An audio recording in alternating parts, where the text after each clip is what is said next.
Hello, David Snell, live at 11717 Lakefront Drive in Frisco. And this is my third meeting in a number of months. As all of you on council know, there was an FAA investigation, which was never my intention about the things that happened from Atlantic, where I will stand before everyone in this room and say that their attorney and their area director both have flat out lied regarding a number of things. And regardless of how this investigation turned out, I wasn't real happy that my open records request went 2.5 weeks, and after waiting 3 different times for the city to get their answers in, I wasn't provided the chance to even read one word that was being turned in. I didn't mind meeting with Nicole first because I had nothing to hide, but as she said, it was very unfair to the city, and I would agree with that the city should have never been put on the spot for things that Atlantic, some of the things they lied about, like saying they were demolishing a hangar 2 and that it was set for demolition.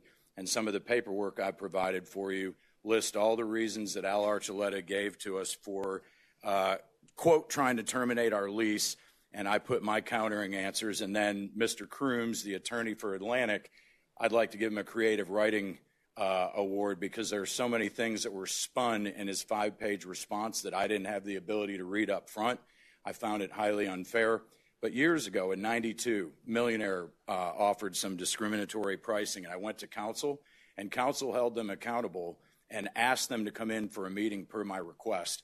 And I've made multiple requests to the city, through Mr. Dyer, to have Atlantic have a sit-down meeting. And regardless of how this turned out, and I'm glad it didn't end up costing funding money for the city because it shouldn't, but we found another company that was based at Atlantic called GTA Aviation this past week. Ben Gunderman is the president. They were at Atlantic, and they got told some of the same excuses we did 3 years ago. They left in December 22, told that they were going to demolish this hangar 2. And Atlantic keeps getting away with offering lies, and all we did was pay our bill, $200,000 to them over 7 years. We're moving to McKinney. One of my planes is there because the T-hangar offer that was given to us, I didn't find out until 6 weeks later when we committed before April 1st that we were going to have a special or be labeled as a special operator and have a lease space. So that set me way back about being able to find a place. So the offer for the T-hangars was as good as me offering you guys a new swimming pool, but guess what? There's no water to put in it.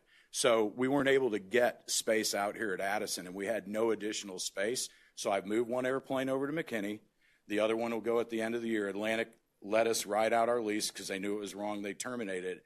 But I would really like to request council, some of the members, Mr. Gardner, he knows aviation very well. I would really appreciate 2 or 3 members that would have a meeting with Dawood Crooms, their attorney, Al Archuleta, and myself, and a 1-hour meeting, and you won't hear back from me to address some of these things face to face. They won't let me speak face to face. I have tried, and they blew me off. None of this deal that went down had to go down.